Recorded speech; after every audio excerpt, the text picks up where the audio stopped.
A very good evening to you. What happened to the video? That stopped dead halfway through. Anyway, welcome to the West Ham Weekly on the West Ham Voice on Monday night. I hope you're all doing well. I hope you've all had a reasonably good weekend, and welcome to the show.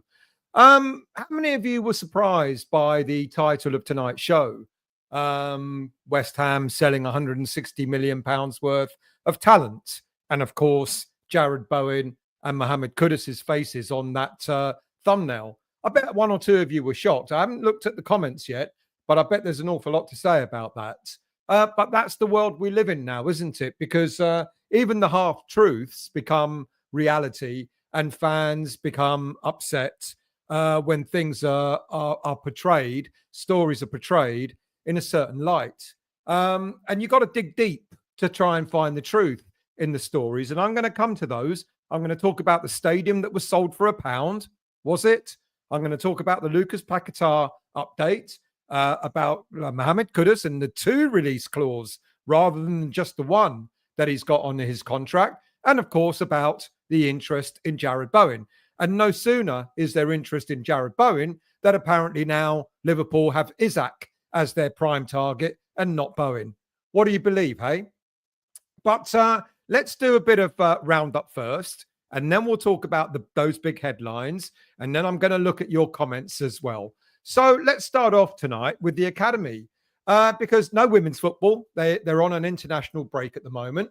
So the under-21s were on the receiving end of a pretty bad thumping last Friday against Crystal Palace. Despite taking the lead on 26 minutes through a Lewis Orford goal, Palace got back into the game early in the second half. And then Orford got his brace on the 69th minute, but Palace levelled again on 80. But then, in a mad 8 minutes of added time, West Ham seemed to collapse, with Crystal Palace grabbing 3 late goals. Now, that's the second defeat in a row for the under-21s, after losing 3-2 to Leicester before the international break. And that set the team back slightly in the league. Now, we're still third, but we're now 4 points behind second-placed Fulham and 6 points behind league leaders Man City. Now, it's unusual for the under-21s to be defeated in that way. Don't expect that to happen again anytime soon. The under-18s were also in action. They got back to winning ways when they ground out a 1-0 win over Norwich at the weekend. This was their first win since March, which was vital to keep West Ham away from the bottom of the under-18s relegate and sort of bottom zone of Premier League South. Josh Landers got his winning goal, or got the winning goal on the 69th minute, and that's the 6th goal he's got after arriving at West Ham in January from Hibernian.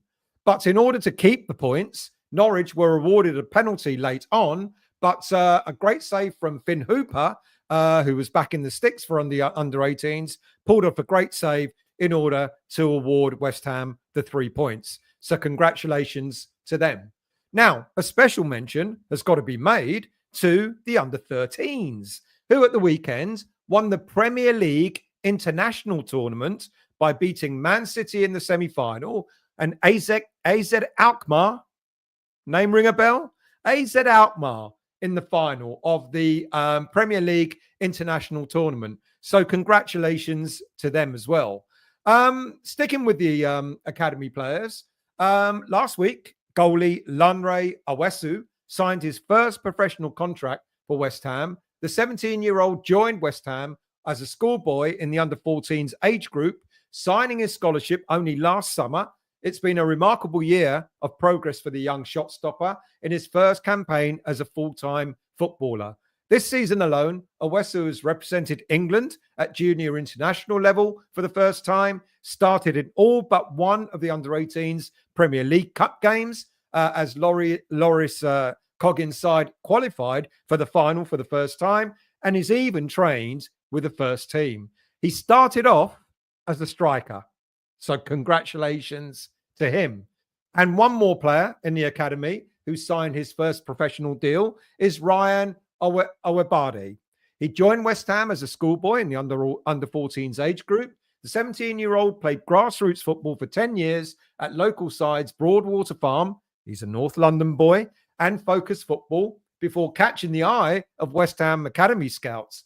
Following a successful trial at Chadwell Heath in 2021, the young centre-half has not looked back. Just a year after signing, he made his junior international debut for the England under-15s. He captained the under-18 side 6 times this season, and like Awesu, was instrumental in getting the under-18s to the Premier League Cup final this season. So congratulations to him as well. Some loan news to catch up with. And another academy player was in the news.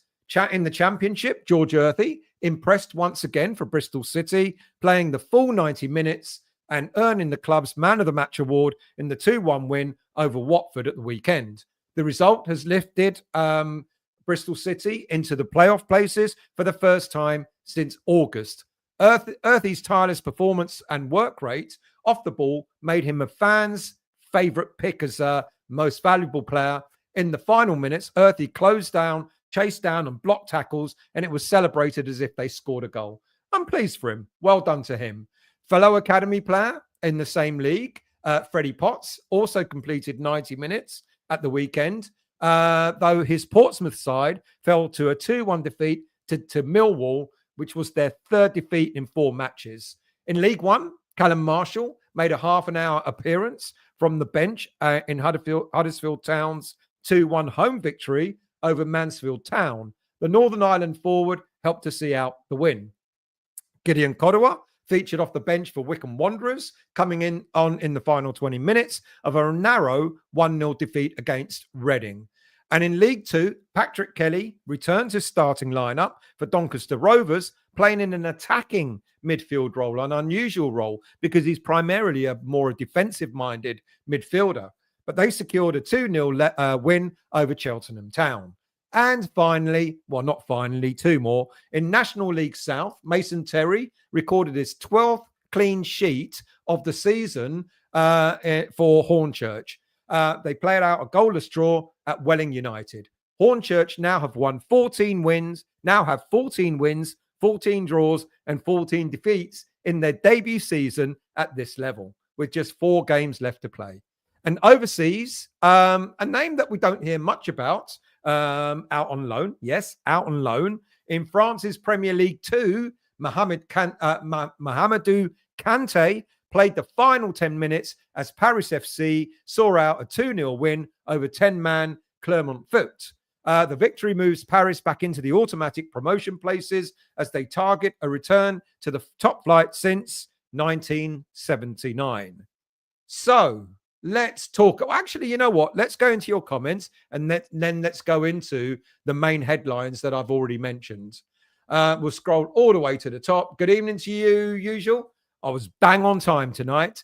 The show was actually ready at about 15:15. I thought, shall I go on early? And I thought, no, let's just relax. Take it easy. So good evening, usual. I hope you're well. Daniela, Liverpool cannot afford Bowen with all the other positions they need to fill, with possibly losing Van Dijk, Salah, and Trent Alexander-Arnold for the next to nothing. Good point, Daniela. Plus, looking, they're going to need a keeper as well. Interesting.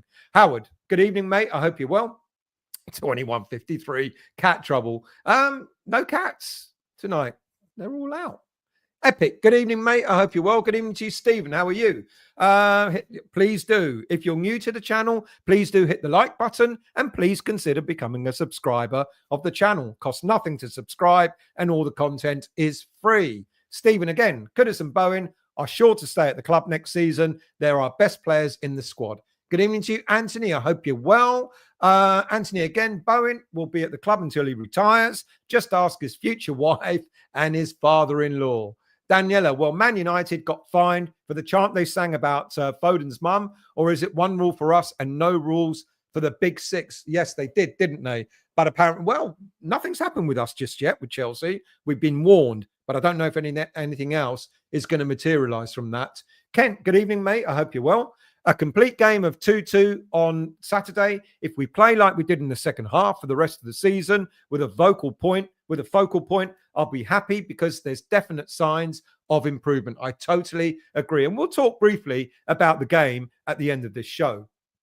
Kent again, the only real worry I've got about next season is if big players leave, Are they going to be adequately replaced this summer? It's going to be make or break for West Ham because you can only rebuild so many times. I've seen the rest of that. Well, I don't think we're going to buy big players in the summer. Or let me rephrase. I don't think we're going to buy expensive players in the summer. Whoever we sell, we're going to have to replace because as a show I did about a week and a half ago, there could be quite a number of players leaving. Some naturally because they come to the end of their contracts, some because they just haven't delivered for West Ham, they don't fit the system, etc. So there'll be plenty of players leaving. But I don't think, even if we sell some of our big players, I don't think we're going out to buy 30, 40, 50 million pound players this summer. Steve, evening Stel, and all 2 points I'd like others' opinions on. What do you think of Potter's post-match interview saying Fullkrug still isn't fit to start? Well, he looked okay to me. He looks okay to us, but we're not the coaches. We're not the backroom staff. I took from that he's easing him in gently. The last thing he wants is to put him out there, have him pick up another injury, and then we lose him for the rest of the season. You've got to trust the process. Steve, second, Kilman and Todibo look okay with the ball at their feet, but in my opinion, are well suspect in the air. Kilman, more so than Todibo, I think. Kilman is the one that you expect to clear balls in the air, but not so great at it. Todibo, yeah, they both look good on the ground. I agree with you. I think more so Kilman. He looks better, Kilman, when he's in the centre of a back three. Evening to you, Stephen. I hope you're well. Good evening to you, Matt. Happy Monday to you as well. Hello, chatters. I hope all is well. Don't want to be negative. We did okay, but for me, the goal was shameful from Areola. I would rather give them a corner. Must do better. I totally agree. He takes full responsibility for that, certainly for that first goal, without a doubt. Steve, if we lose a few big players in the summer, I'm afraid Sullivan building a squad of players similar to the crap we got in the first season at the Bowl. Well, it's going to be different because what we have is Carl McCauley. This man is going to be picked. And let's not forget, we've got Max Hahn, the data expert, who actually was brought in by Steiden, who hasn't been let go of. I was surprised. He's still there doing the data analysis in the background. So between them, I'm confident that they'll find the right targets for West Ham. The problem, of course, then is who goes in to negotiate to get these players in. Matt, if we sell Bowen, I'll lose the plot. Treat everything with a pinch of salt, like I always tell you. Phil, there's no chance Bowen is for sale. He's worth 100 mil to us, but no one will pay that for him. Good point, Mark. Bowen going nowhere, but I can see Kudus leaving. Not sure we will get his release clause, though. Well, if we don't get it, he's going nowhere. It's as simple as that. Let's scroll down. Who else have we got? Lazy journalism, as usual. So true. Matt, my nephew went on my PS3, played FIFA 10 for a laugh. My lord, we had Aston, Parker, Bowen, Morte, Berami, Green Meadow, Fred Sears, Upson, Ginge, and Delmonte. Time does fly by. My goodness me. Steve, Ian Dark saying we would accept 75 million. Well, look, you said it yourself. There you go. Let's scroll down. Who else we got? Matt, if Judas was 105 million, poor deal. Kudus is 80 to 125. Bowen is way more than that. I'd say 130, 150. Consistent goal scorer, consistent with assists, getting selected for England, and a winner's medal and all. Totally agree. Matt, Foden is apparently 150 million pounds. No way. That's correct. If someone pays it, he's worth it, I guess. That's the bottom line, isn't it? And Arsenal saying Saka's worth 200 million. Discuss. Well, after you stop laughing, you can discuss it. I think the football transfer market's a mess. A few years ago, Jack Grealish was 100 mil, now a part-time sub-player for City. And this is the problem when you go to big teams. You don't always have a great... Yeah, he's got medals galore. How much game time has he had? Toho, good evening, mate. I hope you're well. And a very lively chat at 21:32 indeed. So we're going to have to catch up. Stel surprised me. There you go. Stel surprised me with tonight's headline. What do you think of that? This is the sort of crap that you guys see day in, day out on social media. We're selling this player. We're selling that player. We're in for such and such a player. And a lot of us get carried away with it. And before you know it, we believe it. And how much substance is there to it? It was a bit clickbaity. I apologize for that. It was a little bit clickbaity, but we'll discuss those potential transfers later on in the show. Good evening, Sean. I hope you're well. Thank you for joining, mate. I'm going to scroll down to try and say hello to everyone that's made a comment. Howard, good evening to you. £120 million Kudus. He can go and replace Salah. I don't want it. If we sell him, I don't want him to stay in the Premier League. It probably isn't down to us at the end of the day, but there you go. Steve, out in the summer, in my opinion, Fabianski, Soufal, Ings, Creswell, Antonio, Mavropanos, Kudus, and Paquetá, if found not guilty. One or two might stay from that. Bang on to, I did say, good evening to you, Martin. How are you, mate? I hope you're well. Good evening, Hammerette. How are you? I've sent you a message and I hope everything's all right. Aaron, bang on. There you go. There you go, Miss Irons. Good evening to you. I hope you're well as well. I was wrong when I said 2003, but I meant to say 2103. Bang on. This might be a new. Well, you've got it a bit wrong because it weren't 21 100 hours. It was 21:30. But I'll let you off the half hour because I'm usually always on time. Simon, good evening to you. I hope you're well. Good evening to you. Paul, how are you, mate? Thank you for joining. Bowen, I don't see him wanting to leave. Exactly that. Exactly that. Hi, Stel. Smoke and mirrors, sir. Well, you tell me. It's all crap. He ain't going nowhere. Good evening to you, Hammerette. I hope you're well. Who else have we got? Good evening, Michael. How are you? Good evening to you, Jerry. How are you? Greetings from Durham, NC. Greetings to you, mate. I hope all is well with you. Mark, sell whoever does not give 100% every game. Sell whoever does not give 100% every game. Don't disagree with that. Jason, good evening. I hope you're well. Good evening to Quebec Hammer. I don't think there will be a lot of transactions during the summer. I hope I'm wrong, but we'll see. I think there will be. I don't think there'll be like well, I mean, what do you class as wholesale changes now? Let's not forget we've got half a dozen players who are at the end of their contracts. Most of them are likely to go. Then there are players that are just not doing it, like the Rodriguez and one or two others. So you could see about 7, 8, 9 players possibly leaving. And then if you add to that one or two of our big names as well, I mean, there's your wholesale change. Toha, any song that references Rickenbackers is good enough for me, usual. I haven't got a clue what you're talking about, but you carry on. Good evening, Neil. How are you? I hope you're well. Dean, good evening, mate. How are you? If we saw Bowen, Kudus, and others, we should fear not, as we have the transfer guru in full control. Rejoice at the news, just rejoice. Of course, you're talking about David. David Sullivan. Oh, that would be funny. John, good evening, mate. I hope you're well. I have a release clause in my contract. HMBS Belmarsh said I will get time off for good behavior. Chris, good evening, mate. Hey, up to you. Bridlington calling. Busy at Queensgate, home of Bridlington Town, preparing for the County Cup final on Wednesday night. Oh, mate, have a good time and let us know how it all goes. Montana, good evening, mate. I hope you're well. I can confirm your ITK is not legit. Bo is not getting sold. There you go. How many of you got annoyed with that title? You know, this is what I think maybe what I did it in a bit of tongue in cheek because, like I said a moment ago, this is what you get on social media. And look how fans lose their heads over. Have you heard about so-and-so? Apparently we're going to sell this player. Apparently we're going to sell that player. Apparently we're going to buy this player and that player. A lot of it is bullshit most of the time. Hammerette, good evening. I've already said good evening. I so wish we were facing the bottom half team this weekend. Get some momentum going. No, I'm looking forward to going up to Liverpool. I reckon we're going to get a result. Yeah, I'm deluded. But then again, one of us has to be. Montana. Sell everyone apart from Bowen and Skulls. Montana, Areola out. Look, you know what? I think he's been great for us overall.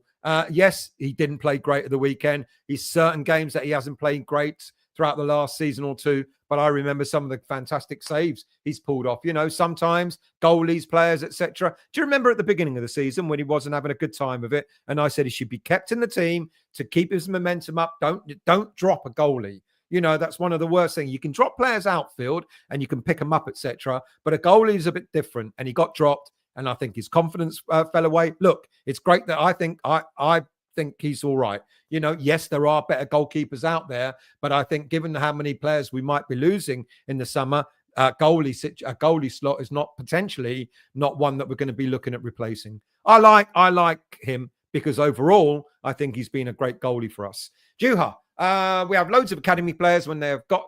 We have loads of academy players when they have had to have numbers in the thousands on the shirt. We have loads of academy players when they have to have numbers in the thousands on the shirt. Every club has them. Loads of academy players. Michael, Thoughts on the Under-21 Cup final being played at Renning? That gives them home advantage. Surely a neutral ground would be better. Would be. But I don't know how it's decided. Let's not forget, we won when we won the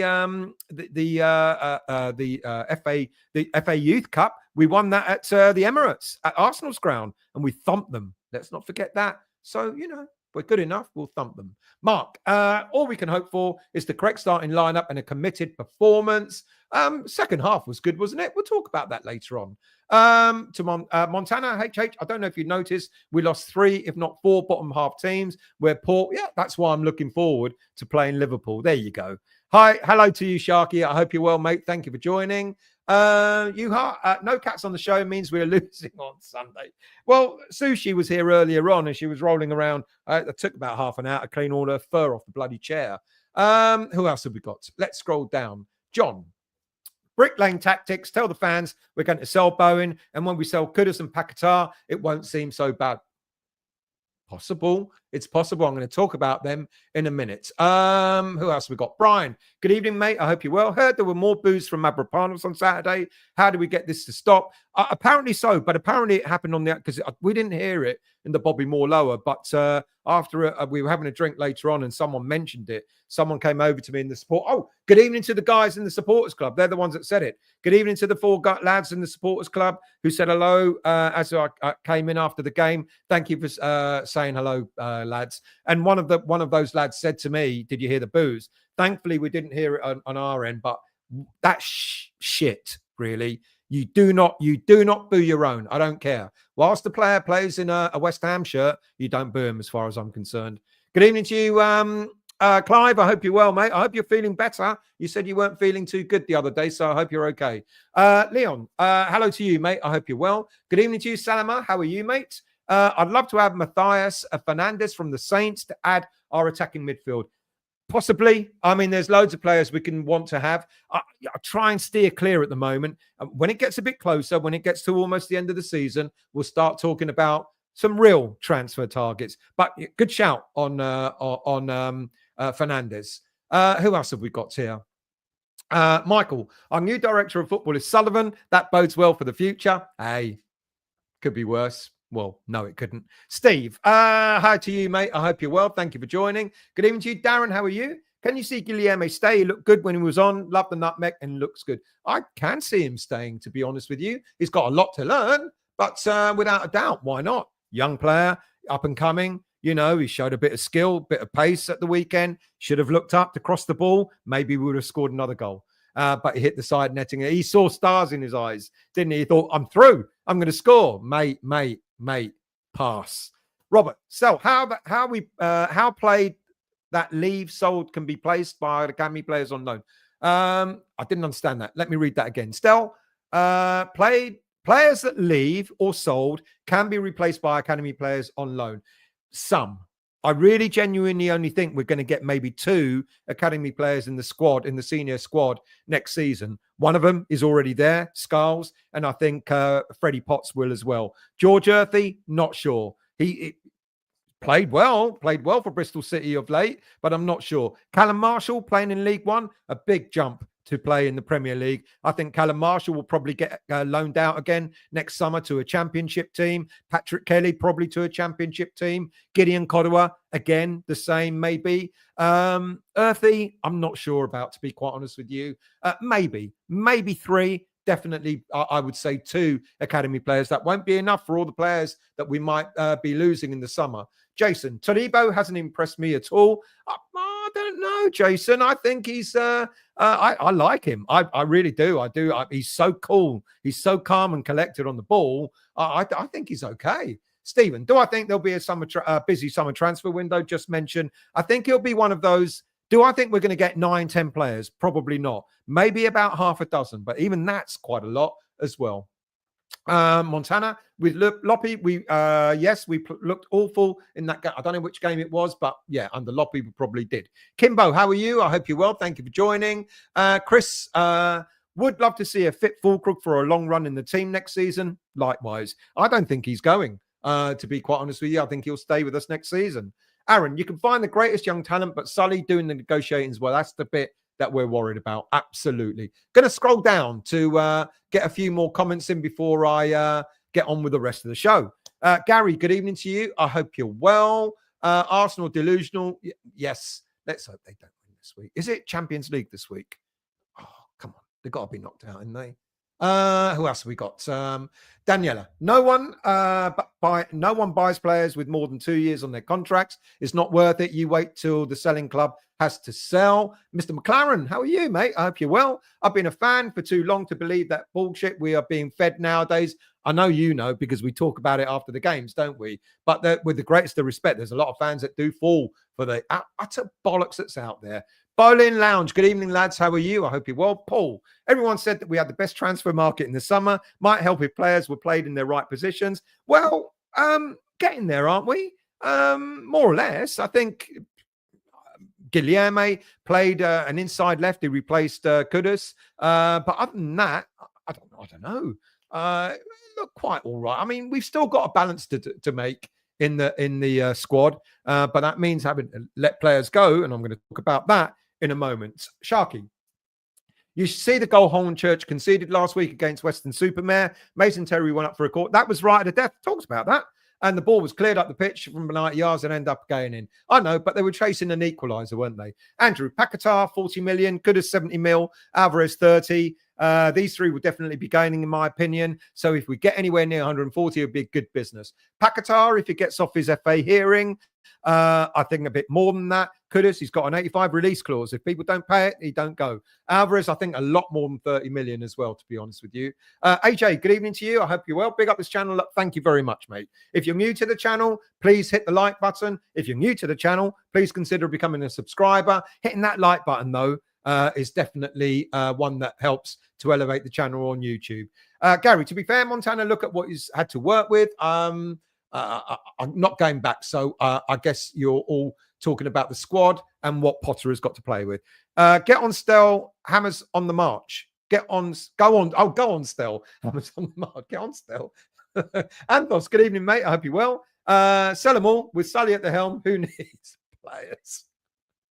AJ, need the Paqueta to stay and actually deliver in a possession-based style. I reckon if good wholesale changes, his price will skyrocket. Yeah, that's good. Yeah, fair comment. Matt, would you prefer Sully or Daniel Kretinsky to take up gold shares or just get new owners in? I would like the new owners, but sometimes it doesn't always work out. Not saying I want Sully to remain. Let's get it right. I talked about this last week. The gold shares have been available. 10% has been available since David Gold died, which is, what is it? Over a year ago? Christ, time goes by really quickly. Over a year ago, whatever. They haven't just become available. They've been available for quite some time. Daniel Kretinsky has got first dibs on any shares available. He's not taking up the offer. So I don't know why people still think, don't mean you, Matt, but in general, I don't know why people still think that Kretinsky is going to be somewhat of our saviour and take over the club. He's got zero interest in taking over West Ham United. One, because of Sparta Prague, because that's his boyhood club. And if he takes over West Ham, he's got to relinquish ownership of Sparta Prague. That's the first thing. Secondly, the man is an investor. I've been saying this for I don't know how long now. He is comfortable. The shares he's bought in West Ham United is reaping a wonderful return for him. He doesn't want to buy any more shares. He's got no interest in doing so. And I heard all this stuff about he's fed up with David Sullivan and he might sell his shares. Really? Whilst it's making money for him, his shares are going nowhere, but he's also not likely to increase them either. There has been talk for quite some time, and I've said this before, about equaling out the ownership of West Ham. So Sullivan decreases his shares. I think Kretinsky might decrease or slightly increase his, and then the availability of other shares from the Golds, etc., to bring another shareholder in. Nothing's materialized. Baroness Brady has apparently gone out looking for new investors, hasn't managed to get any either. So Kretinsky has had the offer of the additional of the 10% shares already on offer from the Golds for well over a year. He doesn't want them. Montana, Stel, is that you or Moyes speaking? We cannot move off sentiment. About what, mate? You can have, I mean, I must have said something half an hour ago, and that comment was 10 minutes ago. So I'm sorry. Antos, looks like Jonathan David will be on his own. Jonathan David, that you still believe, well, I guess. Well, here we are. The update is apparently his entourage have been spoken to and they're quite impressed by the Graham Potter blueprint for West Ham United. But Jonathan David wants to know who's going to be supplying the goals for him.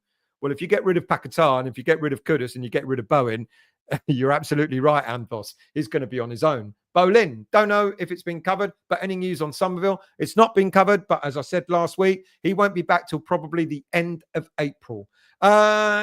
He's no longer with Bronski Beat. Boom, boom. Josh, evening to you, mate. I hope you're well too. I doubt we'll be saying bye-bye to Bowen. It sounds like people are just using a tiny bit of news to make headlines. Absolutely. I'll tell you what let me do a few more, then we'll go into these stories in a bit more depth. Andrew, don't worry, Jonathan David won't be coming here. We are way down his list.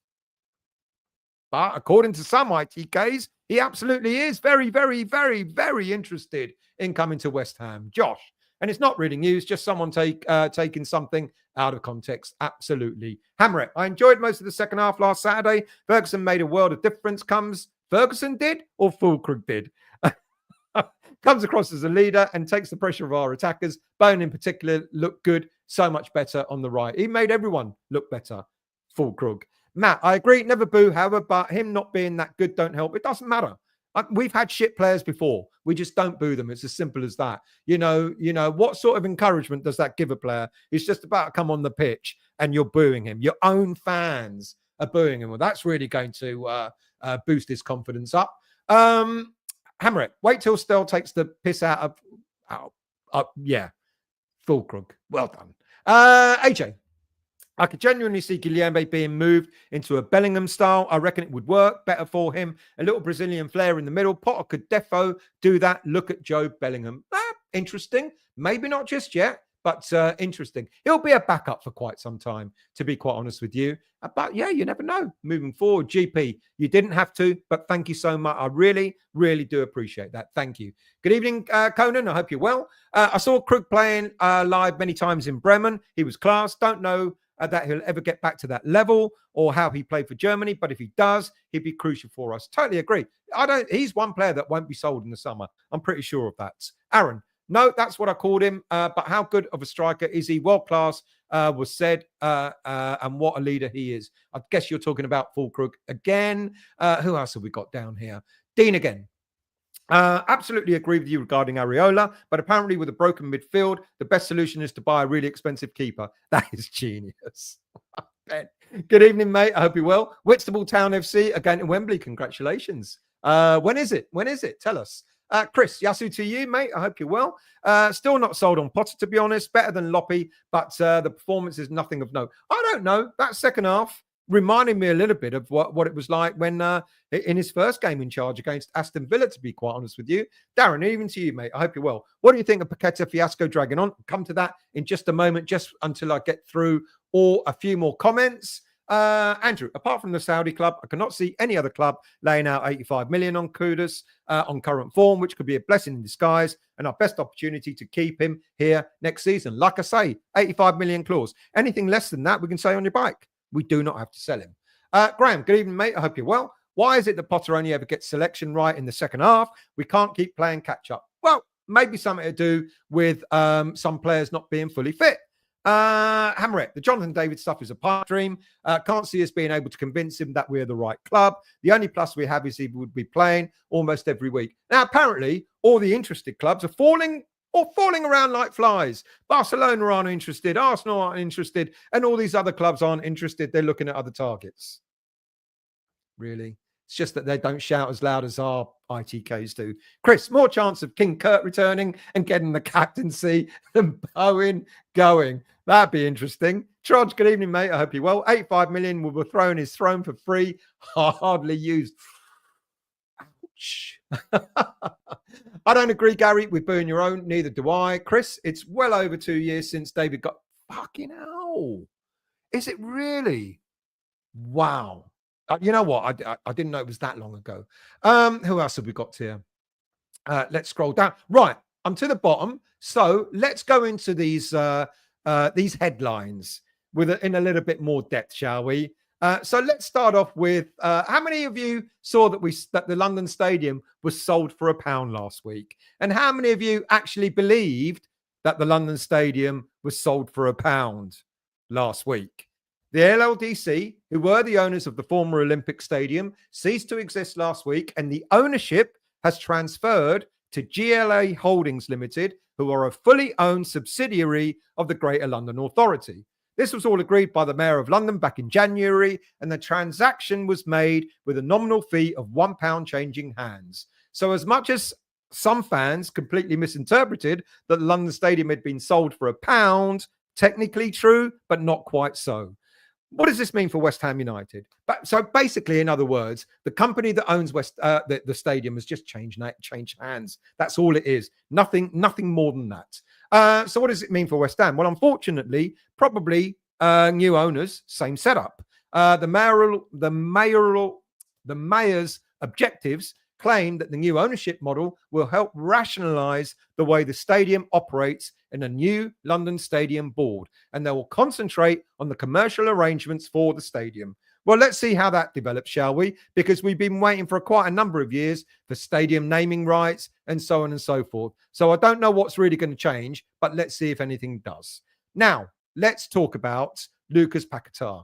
Because, of course, as you've all heard, it's been confirmed that the FA hearing against the player will run through till probably May, maybe even June. Hence, nothing is likely to be concluded until after the season has ended, which, of course, allows the player to be available for the remaining 8 games of this season. However, let's see. Did I just knock my mic? Let's see that it's still running. It is still running. So let's go back to that. However, apparently, there's a rumor that West Ham were offered a deal by the FA for a lesser suspension, which has been denied. The actual deal being offered has been denied by the club. Now, you can interpret whether the case running longer and a deal being offered, you can interpret it in a good and in a bad way. In a bad way, you might say that the FA may have so much compelling evidence against Paquetá that a much harsher outcome could be looming. Maybe that's why they're offering this so-called deal. Or in a good way, the FA basically really don't have much compelling evidence to call on, and they're trying to save face by at least banning Paquetá for a much shorter time in order to make this case go away. Or in another way, a deal being offered might signal that the FA themselves don't relish dishing out a harsher, career-changing long-term ban, which could lead to appeal after appeal, which could be lengthy and expensive for all parties. Either way, whatever the outcome is likely to be, we're not going to get to hear what it's going to be until the season ends. So with the news that West Ham will not be so I'll come back to that in a minute. So that's on Paquetá. It's not good for the player. It's not good for West Ham United. It's not good for anybody, to be quite honest with you. It's really odd as to what exactly is going on with the FA. Do they have enough evidence? Because if they have enough evidence, they should be throwing the book at him. But if they don't have enough evidence, then they should turn around and say, we don't, can't make this case stick, so we're going to have to call it off. I think they're trying to, personally, I think it looks like they're trying to save face. Give them a small ban, maybe a 6-month ban or something like that, a big fine or whatever, and then hope it all goes away. It looks like the FA could be tying themselves in knots. It doesn't, prolonging it. I mean, if they've got compelling evidence, they've had a year and a half.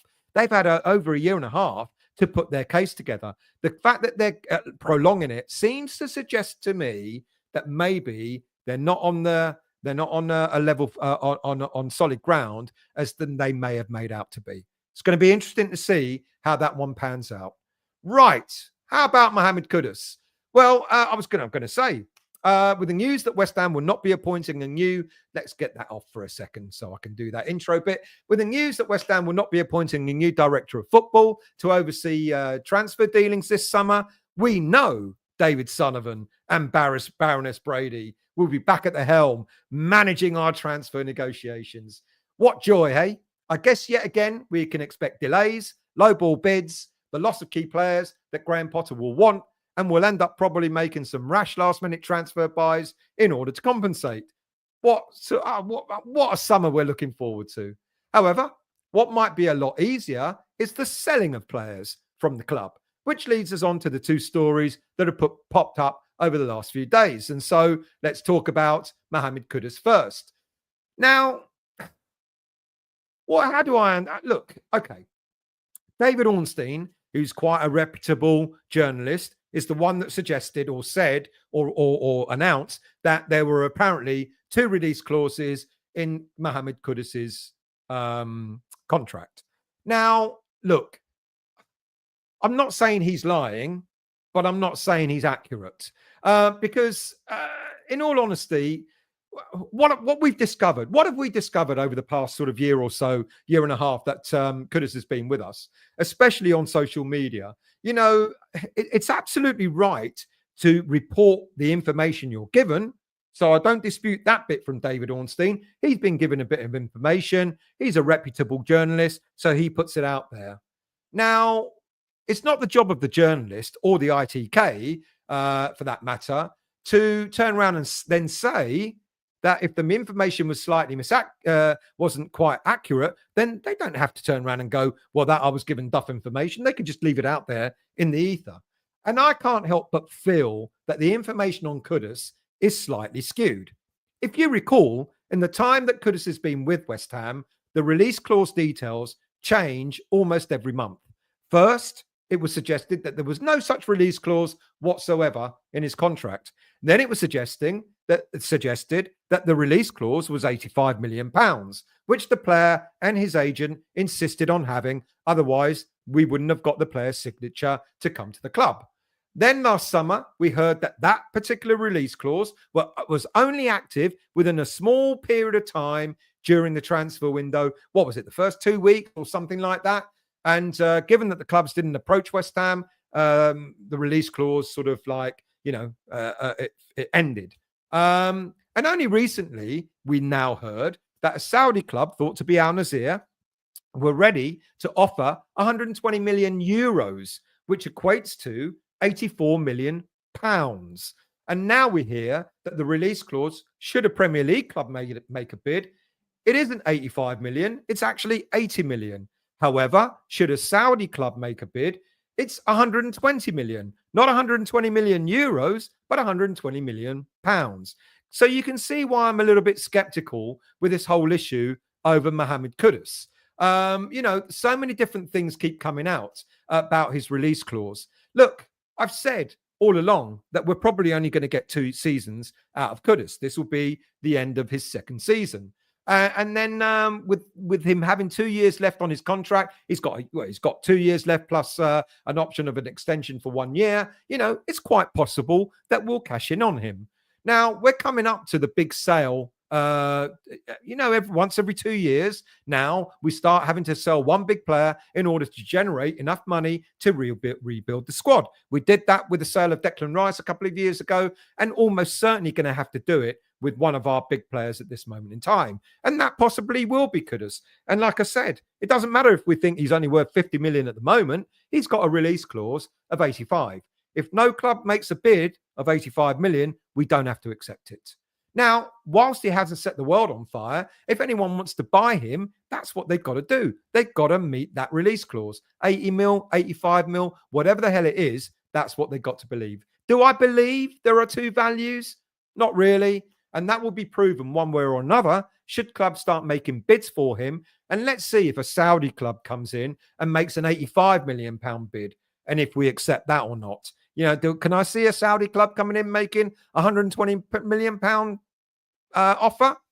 Possible. They got money to burn, but let's see what happens there. Right. What about Jarrod Bowen? Well, of course, we come to him with a suggestion that we're looking to sell him for 75 million pounds this summer to possibly Liverpool. And here we are again, where a story has been taken totally out of context and somehow it's got the fans upset. Now, the truth is quite simple. There's a commentator, I never heard of him before because I don't watch ESPN, Ian Dark, the commentator on Premier League football on ESPN, suggested that if a team came up with 75 million pounds for Jarrod Bowen, West Ham United would have to consider it. Would we? Why would we? This was picked up by various West Ham social media columns, put it out there as if it would be Liverpool, who will be making the approach so that they can look at replacing Mo Salah with Jarrod Bowen. Look, we've been down this road before, haven't we? And for me, this is wild speculation coming from this commentator with zero reliable facts to endorse what he said. Then that rag Hammers News apparently contacted a senior source at the club who admitted that West Ham would have to generate income by selling players to be able to bring in new players because of PSR.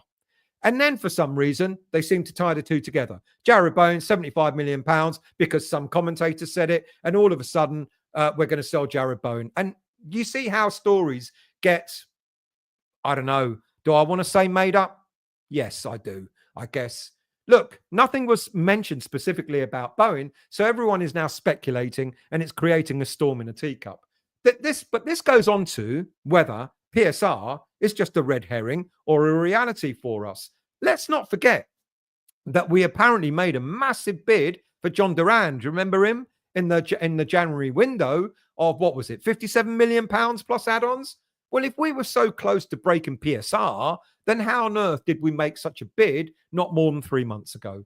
Something isn't true, is it? So we either we don't have to generate funds by selling players, because if we've got £57 million in our pockets to burn on Duran, then of course we've got that money available to buy other players. Or, of course, the Duran story was all a whole load of bollocks, and we were never serious about buying him in the first place.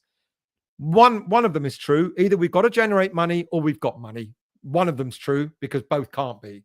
If you, I don't know, to be quite honest with you, I think if you recall when the Duran story broke that we made that bid, I was told, and I think I remember mentioning it on the show, apparently David Sullivan already knew, he was already aware that a Saudi bid, which was way higher than ours, was already made to Aston Villa. And that angered Aston Villa because we came in with a low ball bid. So where does that leave us? Well, I think one of our biggest assets, as I've already mentioned, is very likely to be sold this coming summer. Mohamed Kudus or Bowen or Paquetá, if the AFA hearing goes in his favour, or even Alvarez. Kudus, despite his bad season, won't leave unless a club meets his release clause. 80, 85, you take your pick what it is. But basically, if the release clause is not met, we do not have to sell him. Bowen could go, but it's far less likely to for the supposed 75 million. But I can't see it. Can you? Paquetá, if he wins his court hearing, could be valued at what, 40, 45 million pounds? And Alvarez, 40, 45 million as well. But clearly, we're not going to let all four go. Maybe at a push, two of these four players, maybe at a push. But as I said a few weeks ago, we've got several players leaving naturally anyway. So to lose two or more of this caliber of player would be quite dangerous for West Ham United going forward into next season. And the more I think about it, the more I think it is quite possibly going to be Mohamed Kudus. I've said many times that there's an imbalance in the squad. And the only way Potter can accommodate the likes of Bowen, Paquetá and Kudus in the same starting lineup is to play one of those three players on the left side of attack. David Moyes tried it several players, if you remember, on the left side, conceding probably reluctantly to put Kudus out there in the latter stages of the final season that he was in charge of. Lopetegui, despite promising Kudus to play him in a freer role, also ended up using him on the left side. And now Potter is desperately trying not to play Mohamed Kudus out there on the left, and he's compensating by somewhat playing him in a more inside left kind of role rather than a wide player. So when it comes to the right side of attack, it's almost always going to be Jarrod Bowen, unless, of course, he plays up front. And when it comes to creative central midfield, it's almost always going to be Paquetá. So when it comes to the left side, with Crescencio Somerville still injured, it ends up being Kudus, who doesn't really enjoy that role very well. We could, of course, play Kudus in the false nine role, but my feeling is that with Fullkrug coming back to fitness, he's likely to start more games. And if Paquetá is sold in the summer, then that's where Kudus would play, maybe in that number 10, in that mid-central attacking midfield role, and we would keep him. So what my head is saying to me, it would either be Kudus or Paquetá leaving, but more veering towards Kudus. And the reverse, if West Ham sell Kudus in the summer, then West Ham are likely to want to keep hold of Paquetá for another season because Kudus may well be afforded that attacking midfield role if Paquetá leaves. Now, then, of course, we've got an answer to the imbalance in our side, and that is when we have the return of Crescencio Somerville. So that's an added complication to go with it. So let's say, for argument's sake, we sell Kudus. And then what you'll see is probably Bowen on the right side, Somerville on the left side, and Paquetá in the middle with a striker in up front. Or if we sell Paquetá, you could also see Bowen on the right side, Somerville on the left side, and Kudus just behind a striker. So it's going to be interesting. I'm veering towards Kudus being sold, but like I said, the only reason why we're going to sell him is if we get the release clause, 80 mil, 85 mil, 120 mil. You take your pick. Right, let's go into your chat before we get into looking at the game that was played at the weekend. Who else have we got? Let's scroll down. The game, is that the Premier League? Is that the cup final for the under-18s on the 11th of May? I'm going to note that. I'm going to go. I'm going to try and get to that. Anthos, even Pocketits got no booze and he was bad. There you go. We don't boo your own. You just don't. Trudge, Charlie Cresswell, Nathan Collins, or Jake Vijol. Some nice younger centre-back signings who are beasts. I'll be really honest with you. I've heard of none of them, but you have to tell me what clubs they play for. GP, didn't Ken Bates buy Chelsea for £1? I think that could have done, might have done. Weren't they bankrupt at the time though? £1 million, £1 really? Come on, but if true, well, it's Radical Khan. Don't expect him to be any good. Matt, who else have we got? £1 for the London Stadium? Too much, do you think? Sharky, Trudge, if we sign Harwood Bellis instead of the types I reckon we will struggle again next season. Now, he was linked to us, wasn't he? Anthos, flipping FA have treated us badly. They deserve to be sued by Paquetá and ourselves. Michael, new owner's budget is to lose only 15 million a year instead of 17 million. Sadiq IQ Khan sold it to himself for £1. Bolin, in fairness to Paquetá, he's played pretty well the last couple of games, all things considered. Yeah, he's picked up since Potter has arrived at the club. I think Paquetá has picked up quite a bit. Leon, FA hoped he would have admitted it to save court case, but they have no evidence. Well, this is the thing, isn't it? What evidence do they have? Sam, we're not selling Bowen, please. No. Well, if you've listened to the show, you'll understand that we're probably not. Michael, they should rename the London Stadium 3 Point Stadium for away. Hey, come on. We got a point on at the weekend. Andrew, if you can keep one Kudus or Paquetá, it's a tough one. Probably, in all honesty, Paquetá, because I can see him playing, as I've just explained. I can see him playing in that numbered sort of that attacking midfield role. I can see him doing that, running at the defense, having a striker in front of him. I can see him playing that role. I really could. Trudge, I read there was another clause higher than there we are. There you go. So apparently 80 or 85 million, depending on who you listen to, and 120 million for the Saudis. Do you believe that? Where's that come from all of a sudden? You know, we've been talking about Kudus's release clause for well over a year. And now out of the blue, it's 120 million if a Saudi club comes in. I don't know. Anthos, Brady with her take it or leave it, rubbish. Useless. Well, you know, stupid. Absolutely stupid for her to have said that in public. Montana, Leicester have only won one game in the last 10. Guess the team they beat. I know. But they're going down, so let's forget them. Sam, well, he's signing you deal last year, so I don't think he will leave. Bowen, I think you're talking about. Michael, question. Do you think Danny Dyer will want to move to Scousland? No, I do not. Daz, good evening, mate. I hope you're well. Thank you for joining. Eamon, good evening to you. London Stadium company losses £51. Starts new company, sells London Stadium for £1, winds up old company, so can write off the debt. There you go. Bankrupt companies do that sort of thing, don't they? 51 million. I thought you might have meant 51 million. Thank you for that, mate. Sam, where I was sitting at Bournemouth game was great atmosphere, where I was pretty loud, to be honest. You're probably in the Bobby Moore lower then, or in Chav Corner. Am I allowed to say Chav Corner? Or is that Is that not right? Daniela, Austin is an Arsenal fan full of crap. David Ornstein is an Arsenal fan full of crap. GP, I would pay 84 million to mate. I worry about you, GP. Darren, evening still, evening, mate. How are you? I've read release clause for Premier League clubs 80 million, 120 million for Saudi clubs. There you go. Last year it was 85 million. All of a sudden it's only 80 million. And out of the blue, it's 120 million for Saudi clubs. Personally, I think it's all a load of bollocks. I think it's 85 million and that's that. Leon, is that one of his cats, GP? Oh, very funny. I only got that. Trodge, this court is slower than our midfield.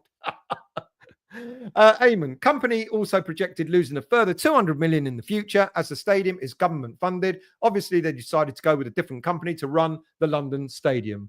Let's see if they do any better, and I doubt they will. Darren, think if Paquetá not found guilty, he will be sold as well as Kudus if someone meets the asking price. I would genuinely be surprised if both of those players go. I think we'll keep one of those two. Hammerit, can you see any club coming in 80, 85 million for Kudus this summer? Who has that sort of money aside from the Saudis? Would he want to go to Saudi anyway at peak time in his career? Good point. I said that last week. You know, that's another point. Would he want to go to Saudi Arabia? He'll be rich beyond his means, but the football, the man wants to, enjoys his football. Would he go there? I don't know. Daz, I think Kudus will want to go. I think Kudus may want to go, but I don't think he'll want to go to Saudi. He may want to go to another Premier League team, probably. Sharky, Ian Dark has been around for years. He probably has, but I don't watch ESPN. Maybe he does other things, but there you go. Shows how little I know who he is. Bolin, no one believes the Bowen nonsense, do they? Some do. Leon, if he wants the money happy, you never know. That's the thing about, if they offered him a king's ransom, which they will, would he take that? He could come back after 3 or 4 years with a big tax bill, but he could probably afford to pay it off. If he goes and plays in Saudi for 3 or 4 years, he's only 24, and then he can come back at 27, 28 years of age and play, Premier League football again after making a king's ransom. But I don't know, peak of his career. I agree with you, Leon. Ted, evening to you, mate. I hope you're well. Michael, Liverpool have a big war chest. They only spent 15 mil in total last season. They only bought, 1 or 2 players, if that? Hammerit, I would like to think that if Paquetá is found innocent, he would give us another season, but that's just a sentiment, to be honest, for standing by him. He may well do. He may well do. Mark, would you sell Kudus for a proven Premier League striker like Delap? Depends who we sell Kudus to, is the honest truth. Would I sell Paquetá for a Premier League? I like Kudus. I don't think he'll stay, but I like him. I would hope he'd stay for 1 more season. But if we get a Premier League, but Delap wouldn't come to West Ham, to be quite honest with you. I doubt it very much. There's a lot of big clubs interested in him as well. Pep Paul sniffing around Paquetá again. Absolutely is. Ted, sell Kudus and Liverpool have been watching Bowen and are going to table a bid in the summer accordingly to all the news stories that you see out there, mate. Eamon, clubs will never look to sell their captain willingly as it's disrespectful to the players, the fans, the title, and of course, the beautiful game. Trodge, if he goes to Liverpool, he will never get a part on EastEnders ever again. Doom, doom, doom. That was shit, wasn't it? Who else have we got? Hammer, it does seem Potter that Potter is keen on Alvarez. I still rate him in midfield. We need someone with a bit of fight. Would worry about what type of player would be his replacement. Freddie Potts. Willing and waiting. Disrespectful, not unrespectful. Yeah. Jack, Bowen loves us and is settled in London with his family. I can only see him going if we're struggling again next season. Interesting point that. Could be quite true if we are struggling. Good evening to you, Lee. I hope you're well, mates. Darren, happy Hammerette. How are you? And can you see Potts taking over from Alvarez? He might do. He's going to be given a chance. Can't blame Bowen, GP. Up when players weren't playing for top clubs. So, what does he know? Huge. I think we will sell Alvarez, Agurd, Mavropanos, and Paquetá or Kudus. That will bring in around 150 million. Could be Alvarez. It looks like my Wi-Fi's just gone again. Have I gone slow? I don't understand that. My Wi-Fi's been working fine all week. Anyway, it's back. I think we'll sell Alvarez, Agurd, Oh, yes, there's a Gerd. I completely forgot. A Gerd won't come back. There's about 25 million there. Mavropanos, maybe 10 million there. That's 35 million. Alvarez, I think possibly Alvarez could be one that will go. That's another 40 million. There's your 70 million already. And then Paquetá or Kudus, well over 100 mil. Yep. Let's scroll down. What did Daniela say? Let's have a look at Daniela. Daniela, I'd be honest, I'd be disappointed with we've all been disappointed with him, but he's still got a release clause for 85 million. So there you go. Scott, Kudus will be sold, quite possibly. Hammerette, yeah, same, albeit he's targeted now more than last season, but with a proper striker on the pitch, we could see a lot more from him. I agree with that as well. Ted, money talks in football. If Liverpool put 80 million to 100 million on the table, he could be off the same as Declan Rice did. It's possible. Never say never. Never say never. Michael, with the rumoured players leaving, those out of contract and sales, it will free up 750,000. I talked about this a few weeks ago, didn't I? Or was it last week? I did a chart, didn't I? All about the players, the amount of money they will save in salaries. Toha, Steps like an auctioneer. Stell's like an auctioneer tonight. 80, 85, 90. Going. Gone. Jack. Kudus underperformed for quite a big slice of the season. I'm sure we can cure our dysfunctional midfield if he's sold. And what I worry about, and I've said this a few times before, he's having a rough second season. I bet he'll come out kicking and screaming next season, and he'll be one of the best players in the Premier League, whether he's with us or not. And my fear is, if he's not with us, he'll be the best player in the Premier League for another club like Liverpool. That's the thing I'm worried about. Ben, evening to you, mate. I'm very well. I hope you are. To be honest with you, I'm enjoying watching my hometown club more than West Ham. Well, that's fair play. And I can totally understand why fans have been put off West Ham of late. We played well in the second half, though, to be quite honest with you. Ken Bates bought the debt. That's what I thought. They were bankrupt, or virtually bankrupt. They were bankrupt. That's what he bought them for £1.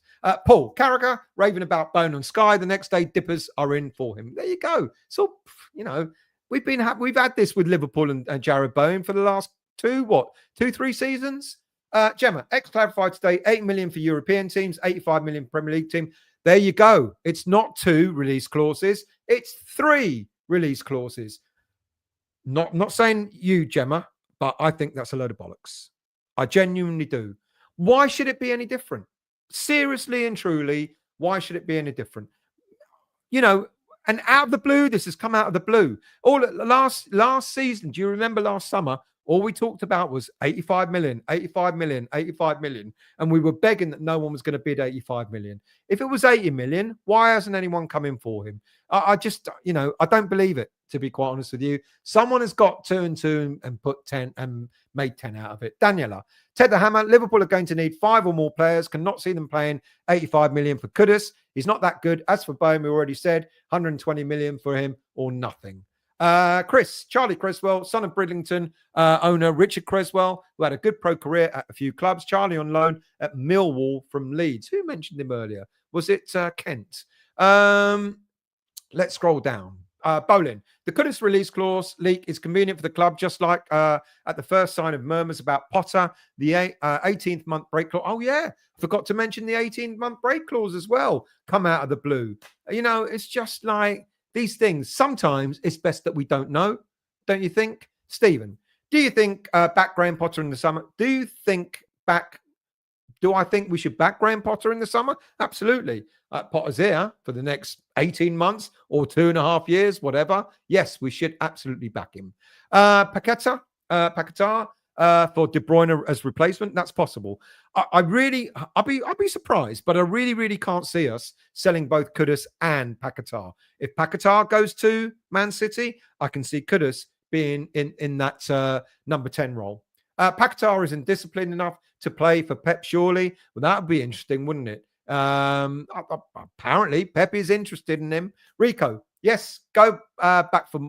Yes, Moyes, go back for them. Good evening to you, Rico. I hope you're well, mate. Hammer it. Far too many of you lovelies have not clicked back and smashed the like button. What's going on here? If you're new to the channel, please hit the like button. If you're an existing subscriber, please hit the like button. If you are new to the channel, please become a subscriber of the channel. Did Stell just do countdown? Probably. Bolin, I don't know. Michael, why do you keep Souček or Ward-Prowse? Question: who do you keep, Souček or Ward-Prowse? One will have to go.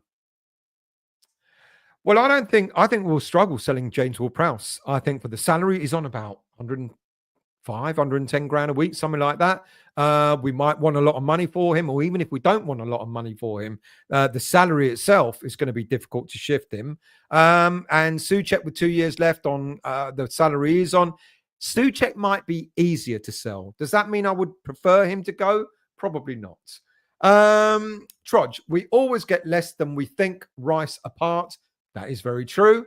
Scott, Agerd, Kilman, and Todibo would be a formidable backline if Agerd is willing to come back, which I don't think he will, to be quite honest with you. I froze for a second. I'm sorry about that. Who else have we got? Rob, good evening to you, mate. Kudus' season hasn't been great. Same as everyone else. They have all underperformed this season because of bad management. Yeah, I mean, mind you, with Potter in now, I expected to see a bit of a pickup from Kudus. Still hasn't happened yet, but you just know, don't you? You just know that Kudus will get better, but I want to see him get better in a West Ham shirt.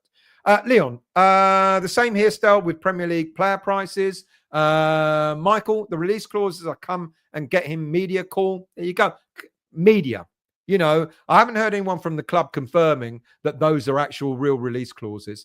Will Andy Irving be sold? I suggested when I did a show looking at the squad overall, I didn't think that he would be. He might be kept on as a squad player. But then if he's not getting game time, he might not want to stay.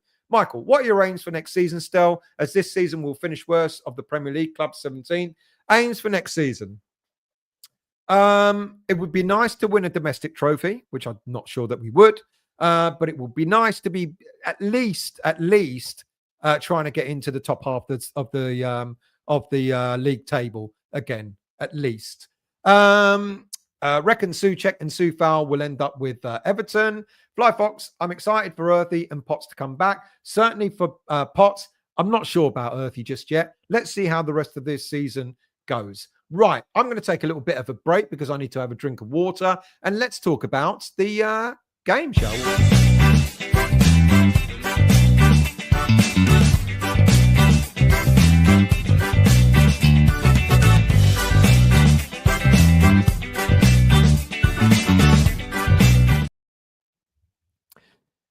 So, 4 changes were made in the match against Bournemouth at the weekend after the 1-0 defeat to Wolves. And 4 changes. Actually, there were 1 or 2 less than I thought would be. I thought Emerson would have started as well instead of Scarles, but Scarles kept his place. But the 4 changes, of course, were Todibo coming back in, Alvarez, Souček, and Kudus in a changed 4-2-3-1 formation. I made it. Even though we went 4 at the back, the first half was more of the same over the last few weeks. Nothing to write home about. I'm pleased that Potter decided to go with a 4-2-3-1, you know, because strictly speaking, it should have given us a bit more impetus. I was surprised that he had Ollie Scarles starting because I genuinely, I like him. I think he's going to be a great player as seasons go by. But I think we look more solid with a more experienced player like Emerson. So, I mean, he had to make that change at some stage in the second. Was it the beginning of the second half? I can't remember. But Todibo was back after, I think he had a virus, didn't he? He wasn't actually injured. I think he might have had a virus, which is why he missed the Wolves game. Alvarez was back. And of course, he flew back from international duty, which is why I understand why he didn't start in the Wolves game. Souček was back. That bit I don't know, unless he had a slight niggle from international duty. That bit I didn't understand why he didn't start at Wolves. And then, of course, what we hate is Jarrod Bowen up front. I don't necessarily mind it. Kudus out on the right and Paquetá slightly on the left. But in all fairness, we didn't show up in the first half. We didn't do enough. We started the game okay, didn't we? It wasn't too bad of a start, but after about 15 minutes, Bournemouth settled and then they kind of took more control of that first half. So it was an okay start, and then we kind of slumbered a bit. And then, of course, we ended up going 1-0 down. And it wasn't the best of games. It was quite disappointing. It was an error, of course, as we know, from Areola. The way that ball just came straight back out to Evan Nilsson to smash it in. And something had to change. He had to make changes. But he didn't make changes immediately on the 54th minute.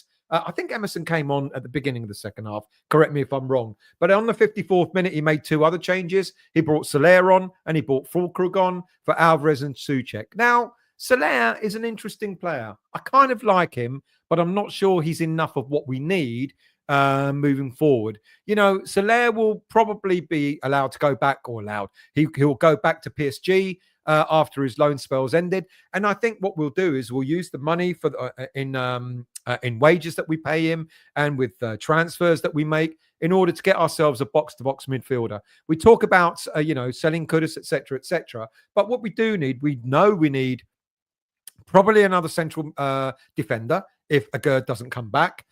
Probably another a midfielder, a box-to-box midfielder. And we need a striker. Those are kind of like the priority signings that we need. I think Fullkrug was fantastic, of course. Excuse me. I think Fullkrug was fantastic, of course, when he came in. But let's not forget, he's 32 years of age. Soler, I like him. He added a bit more creativity into the midfield, which was good. He offered more, and he does get himself about a bit. He's got that creativity. He's got a bit of pace on him. Maybe not the box-to-box midfielder that we're craving, but he definitely offered more than Alvarez and Souček did. But of course, as we know, it was Fullkrug who made all the difference. The minute he came on, he made the world of difference. He freed up, and people have been talking about this. Can we get more out of the current players that we've got if we don't sell them? I think if, whoever we keep next season, if a fully fit Fullkrug or a player, if we buy another striker in similar mold to him, all of a sudden it frees up the likes of Kudus, Paquetá, Somerville when he's back from injury, Bowen, etc. That all of a sudden Bowen was allowed what seemed to find more space on the right-hand side.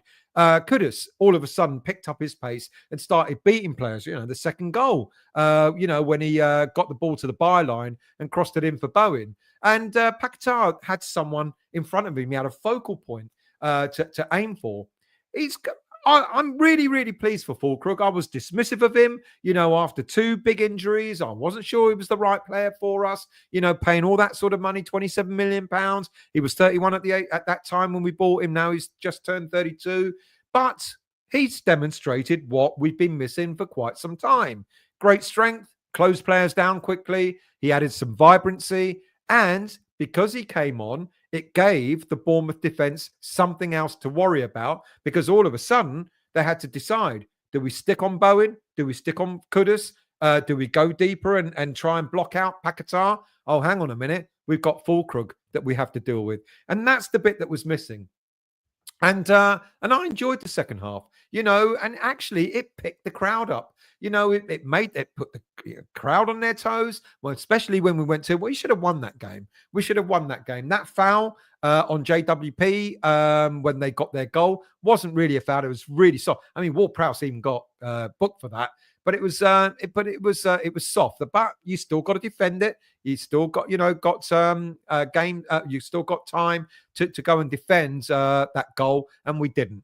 And it's disappointing that we didn't, because our second half performance, they had the better of the first half, but we definitely had the better of the second half, and I enjoyed it. And hopefully now, the way we performed in that second half will tell us what it might be like moving forward for the final 8 games. Now, there was a suggestion in the post-match interview that Potter suggested that, Fullkrug still sort of getting back to full fitness again. I don't actually think he'll start on Sunday against Liverpool. I think we will go back to a back 5. I think we will revert to a back 5 and try and... but what that's going to do is, let's not forget, Liverpool are good at when they counter-attack. They've got to take the game to us, and maybe we can nullify them in a back 5. But it means we need something up front.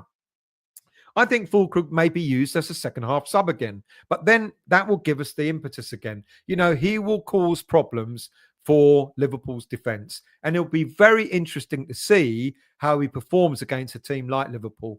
Do I think we're going to get a result? Of course I don't. I'd like to make believe that we will. I'm actually going to say we're going to get a draw out of him. If we get a draw out of Liverpool, I'll be more than happy. Especially, I mean, all right, Fulham beat him at the weekend, but at their ground, of course, they've got VAR on their side. They'll have the referee on their side. They'll find ways of trying to make Liverpool win, of course. But I don't think we're going there and expecting a 5-1 drubbing as we've gotten the last 2 times we've visited their ground.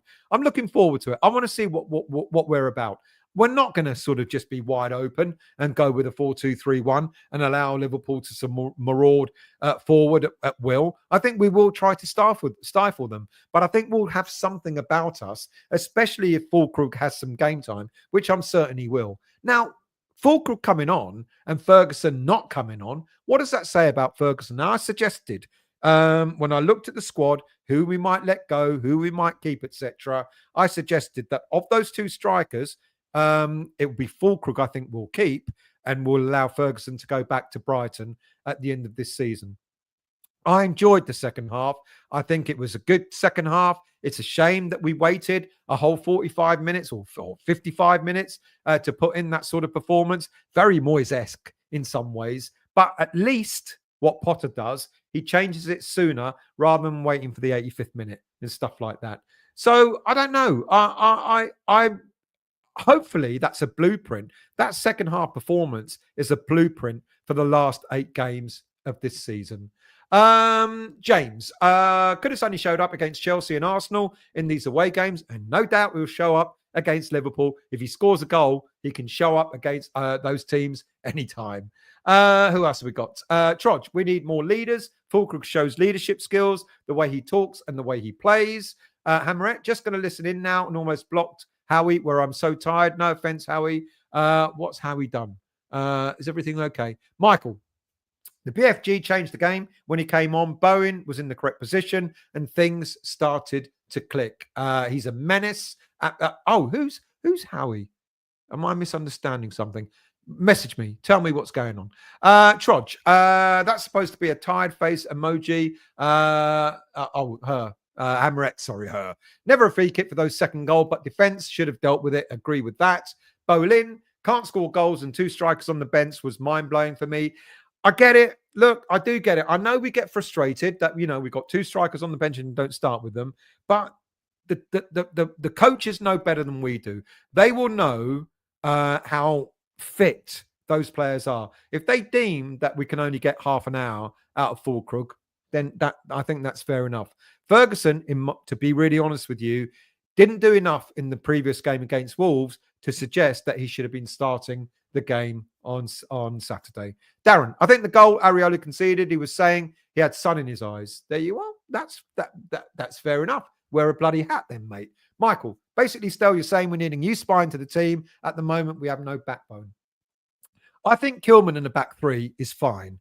I think Alvarez in the middle is fine. I think we need an attacking midfielder to play along that in that middle, and also a striker as well. So not the whole spine. I'm keeping the keeper. I'm keeping Kilman, and I'm keeping Alvarez.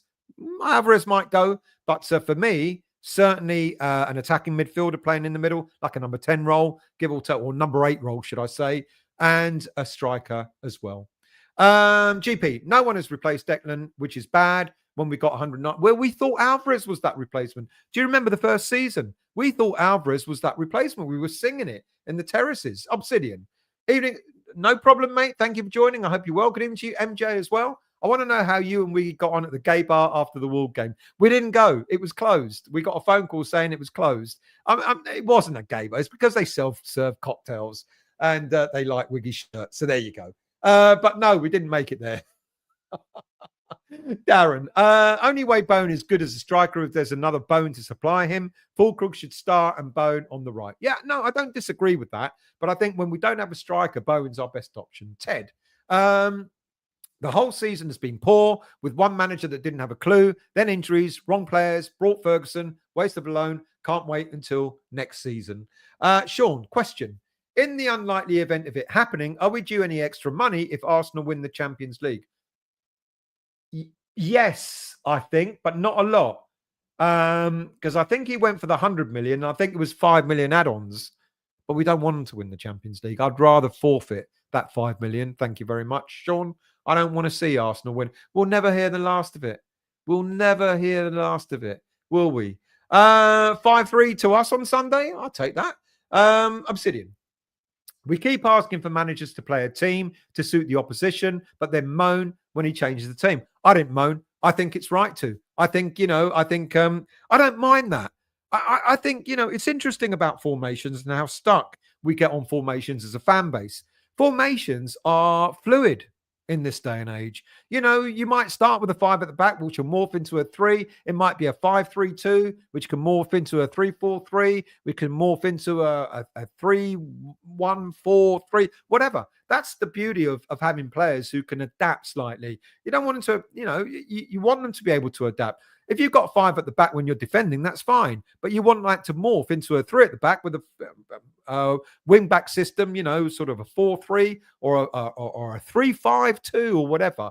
You're absolutely right. We do moan about it, but we've got to look at the context of the game. If a manager thinks that we're better suited to a different formation, he has every right to either change it at the start or change it during the game. There's nothing wrong with that. But make sure that everyone knows what they're doing.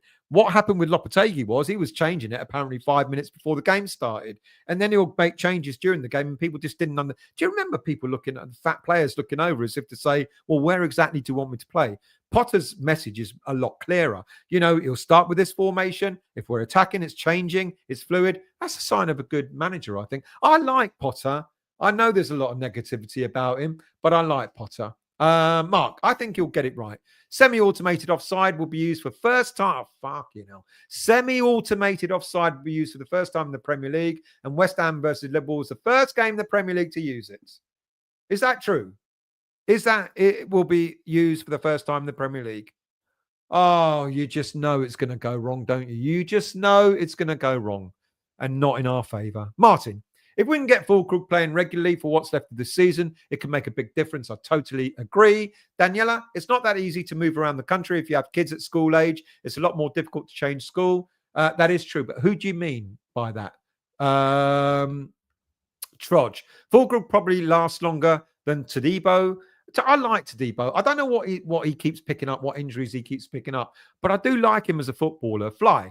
I can't believe Ward-Prowse had the audacity to allow that player to fall on him. Clear red, in my opinion. Trudge, not sure what Tadebo's excuse is. He's a much younger player. True Culture, good evening to you. Based on your thumbnails, is it a buy one, get two sale? Are we on TV on Sunday? I don't know, Darren. I'll be up there, so you tell me if we are. MJ, with Paquetá's situation, would anyone consider Guilherme on the left, Kudus in Paquetá's role, Bowen on the right, and the Jarrod up top? That could be next season. Well, Somerville next season. But for the rest of this season, I don't know. Paquetá's actually, as someone just mentioned earlier, despite the despite the FA hearing, he's been all right. Peter, sorry. Darren Potter, yes, we are. On TV. 1 p.m. Is it 1 p.m.? I thought it was at 2 p.m., wasn't it? Please tell me it's at 2 p.m. Otherwise, I'm getting the wrong train up there. It's a 2 p.m. kickoff. I'm sure it is. True Culture. Arsenal not winning the Champions League. What a dream to have. Who else have we got here? Ted. Arsenal are not beating Real Madrid tomorrow. Got no chance. Please. I've stopped watching all other football apart from going to West Ham. So maybe tomorrow night I'll do myself a favour and sit down and watch that if they win. Michael, nothing wrong with VAR. It's the dickheads using it. True, that is true. What's this semi-automated VAR, though? Does that mean that there's no one? What? Who decides? How does it work? I genuinely don't know. I've heard about it, but I genuinely don't know how it works. Daniela, I think the last 7 games is to know all about the players, proving that they want to stay at the club, like a long pre-season. Darren, if Fullkrug cradles on playing and scoring, hopefully he'll scores at least 10 goals or more. Well, he's got. If you watch the reflection show I did the other night, on Sunday, I said Fullkrug has played 538 minutes of football all round in all competitions this season. That's 2 minutes short of 540 minutes, which is the equivalent of 6 games. So in the equivalent of 6 games, he's scored 3 and he's assisted in 1. 1 in every 2 games is not a bad return. And there was some stat as well, apparently today, about the number of shots he's had. He's had something like, for every, he's had 1 goal for every 3 shots or something on target, give or take. Not bad, is it? He knows where the goal is.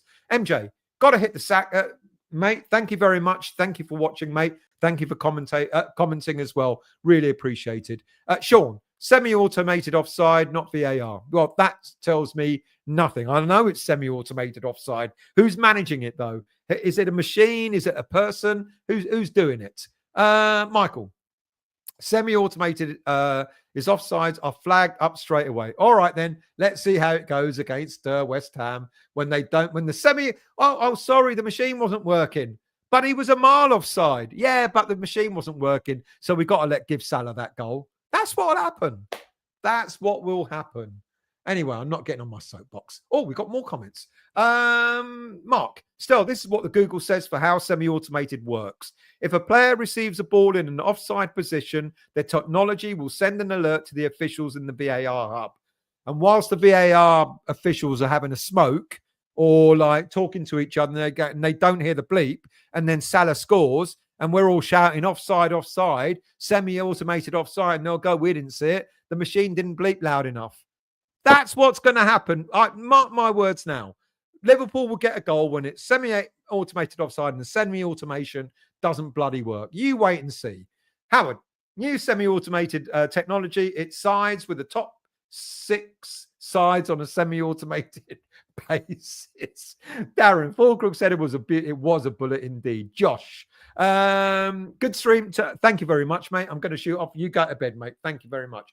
Any more streams this week? Absolutely, there will be. You know what I'm like. I'll do a show about something that'll be worth talking about. I just won't come out with a load of crap. But yes, there will be. I don't know when yet, but I promise you, look out on the show, subscribe and hit the bell notification, and then you know when the next show's coming on. Who else have we got here? Obsidian. If we beat Liverpool, I will get in this. And I think on that note, I bid you farewell. Bid you good night. What a way to end the show by Obsidian getting a an automatic semi. All right, we've got a couple more. There we go. Fly Fox. I'm so used to poor hold-up play that I was surprised when Fullkrug actually got the ball to the teammates. When was the last time we had someone that effective in the middle? Absolutely.